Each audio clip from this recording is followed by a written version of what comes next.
Hello friends. स्वागत है आपका अपने YouTube channel education of Pandey arts.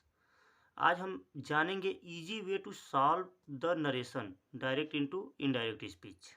जैसा कि आप जानते हैं कि नरेशन, जिसका हिंदी में अर्थ होता है कथन, दो प्रकार के होते हैं। डायरेक्ट स्पीच यानी कि प्रत्यक्ष कथन।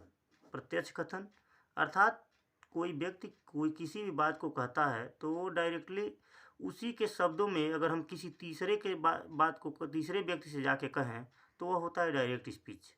जैसे कि हमने यहाँ पे लिखा है राम सेड टू मी, मतलब राम ने मुझसे कहा आई एम रीडिंग इंग्लिश, कि मैं अंग्रेजी पढ़ रहा हूँ। और इसी बात को आप जाके किसी तीसरे व्यक्ति से, अपने भाई से या अपने किसी से जाके आप कहते हैं कि राम ने मुझसे कहा कि मैं अंग्रेजी पढ़ रहा हूँ, तो इसका मतलब ये हो गया डायरेक्ट स्पीच। लेकिन अगर उसी चीज़ को अगर जा कर के आप अपने शब्दों में जब आप उसको दोहरा के कहेंगे तो हो जाता है अप्रत्यक्ष कथन अर्थात इनडायरेक्ट स्पीच। तो जैसे यहाँ पे हमने लिखा है Ram told me that he was reading English, कि राम ने मुझसे कहा कि वह अंग्रेजी पढ़ रहा था। क्योंकि यहाँ पर यही परिवर्तन हमको समझना रहता है डायरेक्ट और इनडायरेक्ट स्पीच में, कि डायरेक्ट में जो शब्द उसने कहा उसी शब्द को हमने सेम टू सेम जाके तीसरे से हमने कह दिया। लेकिन इनडायरेक्ट में यह होता है कि आप जाते हैं और किसी तीसरे से जाके इसी बात को अपने शब्दों में बिलोंग करके कहते हैं, तो वह इनडायरेक्ट स्पीच होता है। इसको हम थोड़ा सा गहराई से अध्ययन करेंगे तो निश्चित रूप से मैं आपको 100% गारंटी देता हूँ कि इस चीज़ को आप भली भांति समझ जाएंगे और इस चीज़ को आप अपने ऊपर ज़रूर उतार के देखिएगा। मेरी गारंटी है कि आप इसको अच्छे तरीके से और जीवन पर्यंत चलने वाली, जब तक आपका जीवन रहेगा तब तक इस चीज़ को आप कभी भूलेंगे नहीं। तो चलिए शुरू करते हैं। जैसा कि डायरेक्ट स्पीच और इनडायरेक्ट स्पीच में पहले बेहतर होगा कि आप इसके अंतर को समझ लें। यदि आप अंतर को भली भांति समझ लेते हैं तो निश्चित रूप से इसको आप अच्छी तरीके से समझ पाएंगे। नरेशन में जो डायरेक्ट स्पीच होता है इसमें दो पार्ट होते हैं। जैसे हम उदाहरण के लिए आपको समझा दें कि एक होता है जो कहने वाला और दूसरा होता है सुनने वाला। कहने वाले को कहते हैं हम रिपोर्टिंग स्पीच, रिपोर्टिंग वर्ब। जैसे कि आप जान सकते हैं कि ये है हमारा रिपोर्टिंग वर्ब।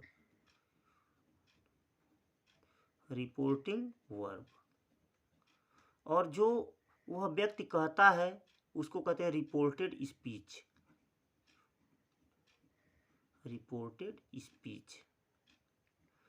मतलब ये जो जिसमें टोटल सब्जेक्ट और ऑब्जेक्ट रहते हैं, अर्थात कहने वाला और सुनने वाला। जैसे कि यहाँ राम कह रहा है और कौन सुन रहा है? मी, अर्थात मैं सुन रहा हूँ।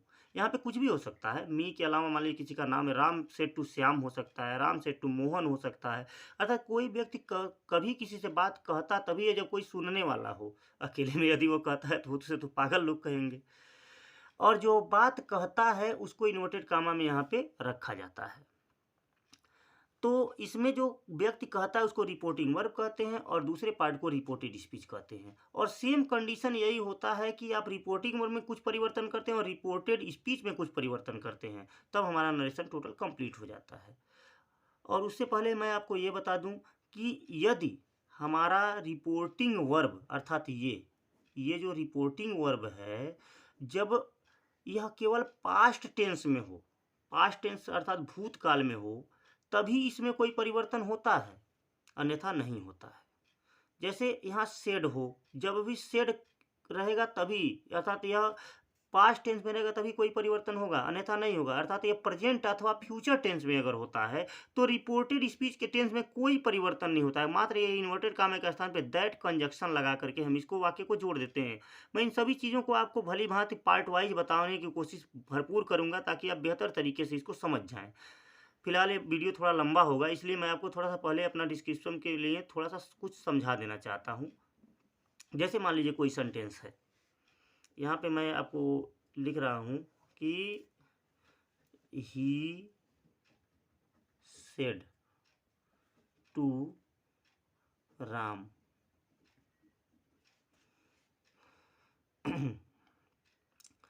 ही सेड टू राम मतलब उसने राम से कहा। क्या कहा? कि आई प्ले क्रिकेट। उसने राम से कहा कि आई प्ले क्रिकेट, मैं क्रिकेट खेलता हूँ। अब ध्यान दीजिएगा कि इसमें प्रोनाउन चेंजिंग सबसे ज़रूरी होता है। आपको प्रोनाउन चेंजिंग अगर इसमें नरेशन में आ गया तो आप बेहतर तरीके से इसको आप समझ पाएंगे। सबसे पहले आप एक समझिए कि प्रोनाउन 3 प्रकार के होते हैं, अर्थात प्रोनाउन 3 प्रकार के होते हैं। प्रोनाउन 3 प्रकार के होते हैं। पहला होता है फर्स्ट पर्सन प्रोनाउन, अर्थात first person pronoun. First person pronoun, first person pronoun में कौन कौन होते हैं? मात्र आई और वी, ये फर्स्ट पर्सन प्रोनाउन होते हैं। दूसरा होता है second person pronoun, second person pronoun, इसमें केवल यू होता है जो कि सेकेंड पर्सन। और तीसरा होता है third person pronoun, third person pronoun. इसमें टोटल ही, सी, इट, इसके अलावा जो भी नाम आ जाएं, जो भी नाम, जैसे मान लीजिए राम, श्याम, सीता, गीता, कुछ भी ए टू जेड आप लिख लीजिए, सब थर्ड पर्सन प्रोनाउन है। अर्थात मुख्य रूप से हमारी प्रोनाउन चेंजिंग मात्र फर्स्ट और सेकेंड पर्सन में ही होनी है। फर्स्ट पर्सन प्रोनाउन, यहाँ ध्यान दीजिएगा, अगर मान लीजिए हमारे रिपोर्टेड स्पीच का प्रोनाउन फर्स्ट पर्सन है तो वह सब्जेक्ट के अनुसार चेंज होगा। इसमें भी ध्यान दीजिएगा। सब्जेक्ट अर्थात इसमें कौन होता है? जो कहने वाला होता है। सब्जेक्ट माने होता है कर्ता। कर्ता का मतलब ये कह रहा है, यही न कह रहा है, ही, अर्थात ही के स्थान पे किसी का नाम भी हो सकता है। तो यह हो जाता है सब्जेक्ट, इसको हम बोलते हैं सब्जेक्ट, ये है हमारा सब्जेक्ट। और रिपोर्टिंग वर्ब में ये जो कहने वाला होता है वो सब्जेक्ट कहलाता है, और जो सुनने वाला होता है वह मतलब ऑब्जेक्ट।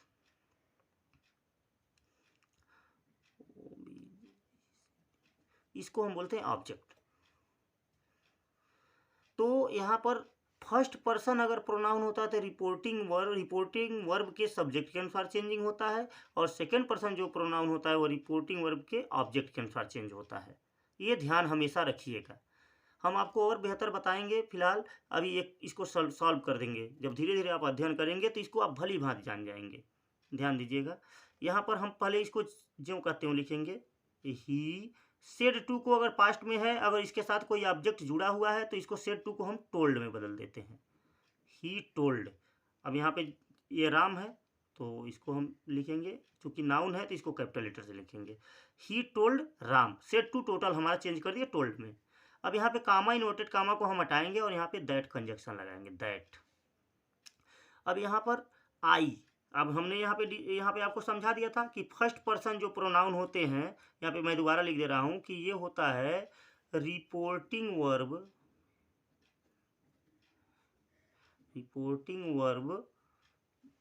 ये सब्जेक्ट के अनुसार चेंज होता है, सब्जेक्ट के अनुसार। तो रिपोर्टिंग वर्ब सब्जेक्ट हमारा क्या है? यहाँ पे ये फर्स्ट पर्सन प्रोनाउन के अंतर्गत आ रहा है, आई।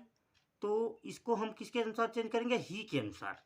तो जैसे मान लीजिए यहाँ पे आई है प्रोनाउन, तो वह कह रहा है तो इसके अनुसार ये बदलेगा, तो यहाँ पर आ जाएगा ये फर्स्ट, इसके अनुसार बदलेगा। अगर यहाँ पे किसी का नाम होता, पुरुष का नाम होता तब भी ये होता, महिला का नाम होता तो यहाँ पे सी हो जाता है। सीता से टू राम होकर होता तो यहाँ पर सी हो जाता है, लेकिन यहाँ पे ही पुरुष लिंग के लिए प्रयोग होता है तो यहाँ पे हम ही करेंगे, स्मॉल लेटर में लिखेंगे, क्योंकि हमको इसको एक वाक्य ही बनाना है, ही।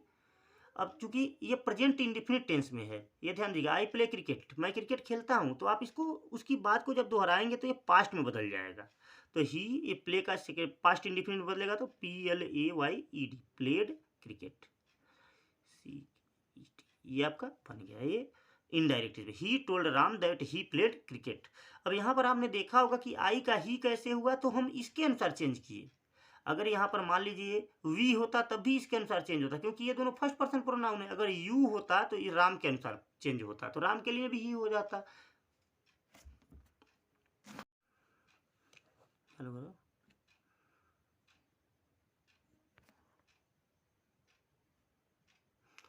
अब आप यहाँ पे देखेंगे कि क्योंकि आपको थोड़ा सा ये कठिन लग रहा होगा, क्योंकि हमारे पास अभी ब्लैक बोर्ड वगैरह उपलब्ध नहीं है, लेकिन टीचिंग के लिए मैं ऑलरेडी विद्यालय में अध्ययन कराता हूँ बच्चों को, और बेहतर तरीके से और अपनी भाषा में मैं अध्ययन कराता हूँ, ताकि उनको अंग्रेजी बोझ ना लगे।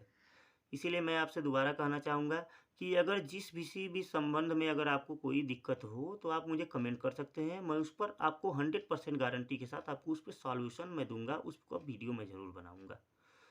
अब देखिए, जैसे मान लीजिए आप यहाँ तक आप देखिए कि जब रिपोर्टिंग वर्ब हमारा पास्ट टेंस में रहेगा तभी चेंजिंग होगा।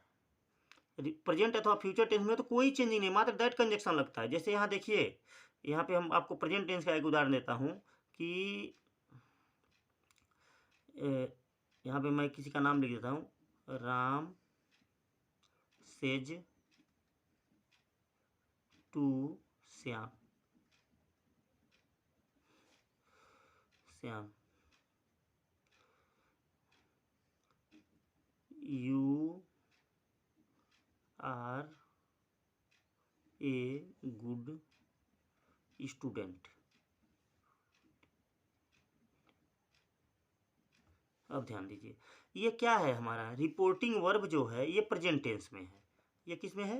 प्रेजेंट में। ये प्रेजेंट में है, तो हमारे टेंस में कोई परिवर्तन नहीं होगा, मात्र प्रोनाउन अगर है तो प्रोनाउन चेंजिंग मात्र वो कर देंगे, बाकी टेंस ज्यों का त्यों हम उतार देंगे। जैसे ये हमारा हो गया डी एस, अर्थात हम इसको लिख सकते हैं डायरेक्ट स्पीच, इसको लिख सकते हैं I N D S, indirect speech. तो ज्यों का त्यों हम इसमें लिखेंगे। यहाँ पे चूंकि ऑब्जेक्ट है, तो जैसे हम यहाँ सेड टू को टोल्ड में बदल रहे थे, तो यहाँ पे सेज टू को हम टेल्स में बदल देंगे, प्रेजेंट में ही। जैसे Ram T E double L S, tells. जैसे सेड का पास्ट टेंस होता है, सेड को हमने टोल्ड में बदला, तो सेज है तो हम इसको टोल्ड का प्रेजेंट होता है टेल्स, श्याम। अब यहाँ पे दैट कंजक्शन हम लगाएंगे। उसके बाद यू है, तो यू हमने आपको बताया था कि ये second person pronoun reporting verb object के अनुसार बदलेंगे। तो ऑब्जेक्ट इसमें क्या दिया है, हमारा श्याम दिया है। तो श्याम कोई पुरुष है, लड़का है, तो यू जैसे बदलेगा इसके अनुसार, तो इसके लिए प्रोनाउन क्या हो जाएगा? ही हो जाएगा, क्योंकि लड़के को हम किससे संबोधित करेंगे? ही से ही करेंगे। तो यहाँ पे मात्र हम प्रोनाउन चेंज करेंगे, जबकि टेंस हमारा ज्यों का त्यों रहेगा। जैसे हमने यहाँ पे इसको पास्ट टेंस में बदला था, लेकिन ये प्रेजेंट में ही रहेगा, ही। अब ही चूंकि यू के साथ आर लगा है, तो ही के साथ तो आर कभी लगेगा नहीं, क्योंकि सिंगुलर नंबर है, एक वचन है। तो इसके साथ इज ए गुड स्टूडेंट। बस ये हमारा टेंस कंप्लीट हो गया। इसके अलावा भी अभी मान लीजिए अगर कोई फ्यूचर टेंस में अगर दे दिया है, कि एक उदाहरण मैं आपको और दे देता हूँ कि मान लीजिए डायरेक्ट स्पीच में कि यहाँ पे हम लिख सकते हैं सीता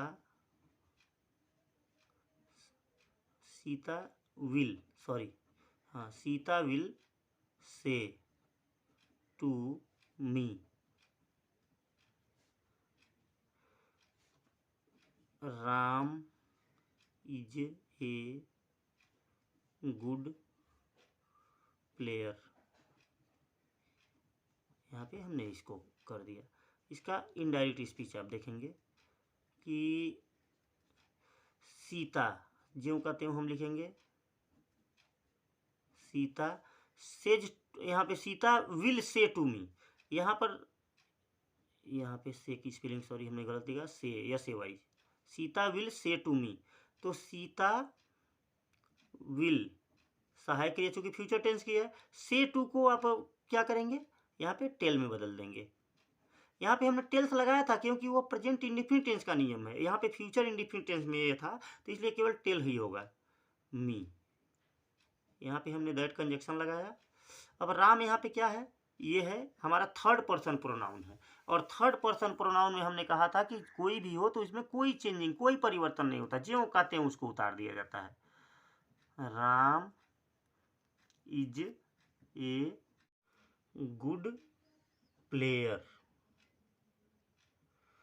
तो आपने देखा कि हम फ्यूचर जो अगर हमारा रिपोर्टिंग वर्ब फ्यूचर टेंस में अगर होता है तो रिपोर्टेड स्पीच के टेंस में कोई परिवर्तन नहीं होता है। प्रोनाउन में बस केवल परिवर्तन करते हैं। क्योंकि यहाँ पर हमारा थर्ड पर्सन प्रोनाउन एक था तो हमने कोई परिवर्तन नहीं किया। और अगर कोई यहाँ पर सेकेंड पर्सन अर्थात यू होता, वी होता, आई होता तो हम सब्जेक्ट के अनुसार सीता के अनुसार यहाँ पे हम परिवर्तन कर देते, क्योंकि यहाँ पे सीता सब्जेक्ट है और यहाँ पे मी ऑब्जेक्ट है। तो यहाँ पर देखिए आप कि प्रेजेंट और फ्यूचर टेंस में जब भी हमारा कोई टेंस होता है तो रिपोर्टेड स्पीच के टेंस में हम कोई परिवर्तन नहीं करते हैं। उम्मीद है कि आज हमारी ये छोटी सी जानकारी आपको समझ में आई होगी। हम फिर से आपको एक नई वीडियो के साथ पुनः मिलेंगे। तब तक के लिए जय श्री राम। भगवान आपका कल्याण